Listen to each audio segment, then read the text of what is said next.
ప్రియమైన మా పరలోకపు తండ్రి, పరిశుద్ధమైన దేవానికి వందనాలు.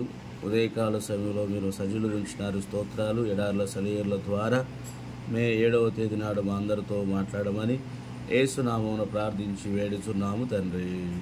ఆమేన్. మే 7వ తేదీ ఎడార్లు సెలయేర్లు. వారు విసుకక నిత్యము ప్రార్థన చేయుచుండుటకు ఆయన వారితో ఈ ఉపమానము చెప్పాను. లూకాసు సువార్త 18వ అధ్యాయం 1వ వచనం.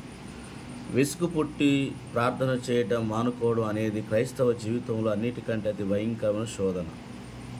మనం ఒక విషయం గురించి ప్రార్థన చేయడం మొదలు పెడతాం. ఒకరోజు, ఒక వారం, మహా అయితే ఒక నెల రోజులు దేవుణ్ణి విన్నవించుకుంటాం. ఏది ఖచ్చితమైన సమాధానం రాకపోతే విసుకెత్తి ఇక బొత్తిగా ప్రార్థించడమే మానుకుంటాం.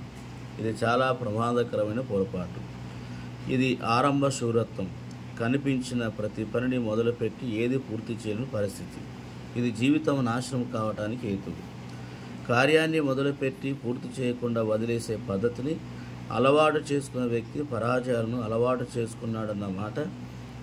ఒక ప్రయోజనం కోసం ప్రార్థించడం మొదలుపెట్టి సరైన జవాబు దొరికేదాకా ప్రార్థించని ప్రతి వ్యక్తి ఇది అలవాటు పడుతున్నాడు. ప్రార్థనలో విసుగు చెందడం అంటే ఓడిపోవడం. ఈ ఓటమి ప్రార్థన అంటే అన్యాసక్తి, విశ్వాసం లేకుండా చేస్తుంది. జయ జీవితానికి ఇది పక్కలో బల్లెం లాంటిది.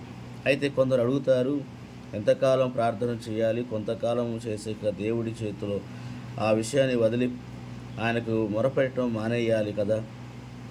దీనికి ఒకటే సమాధానం, మీరు అడిగిన విషయం మీకు దొరికేదాకా ప్రార్థించాలి, లేక అది దొరుకుతుంది అన్న నిశ్చయత మీ హృదయంలో కలిగేదాకా ప్రార్థించాలి. మనం దేవుని సన్నిధిలో గోజాడాన్ని ఈ రెండింటిలో ఏదో ఒకటి జరిగేదాకా ఆపకూడదు. ఎందుకంటే ప్రార్థన అంటే కేవలం దేవుని అడగటం మాత్రమే కాదు, అది సైతానుతో పోరాటం కూడా. ఎందుకంటే ఈ పోరాటంలో దేవుడు మన ప్రార్థనలు సైతానికి వ్యతిరేకమైన ఆయుధంగా వాడుతున్నాడు. కాబట్టి ఎప్పుడు ప్రార్థన చేయడం ఆపాలో నిర్ణయించవలసిన దేవుడే. మనకి ఆ హక్కు లేదు. జవాబు వచ్చేదాకా, లేక జవాబు వస్తుందన్న నిశ్చయత కలిగేదాకా మన ప్రార్థనను ఆపే అధికారం మనది కాదు.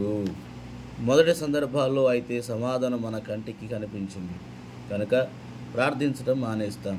రెండవ సందర్భంలో అయితే సమాధానం వస్తుంది అని నమ్ముతాము కనుక మానేస్తాం.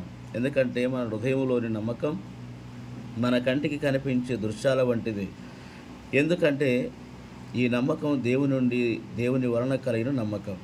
మన ప్రార్థనా జీవితంలో అనుభవజ్ఞానం అవుతున్న కొద్దీ దేవుడిచ్చే నిశ్చయత ఎలాంటిదో అనే విషయాన్ని మరింతగా గుర్తుపడుతుంటాం.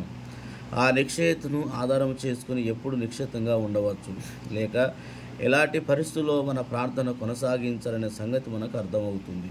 దేవుని వాగ్దానాల మజిలులో వేచి ఉండండి. దేవుడిచ్చే మిమ్మల్ని అక్కడ కలుస్తాడు. తన వాగ్దానాల బాట మీదుగా నడిచి వస్తాడాయన. అట్టి కృప దేవుడు మనకు అనుగ్రహించునుగాక.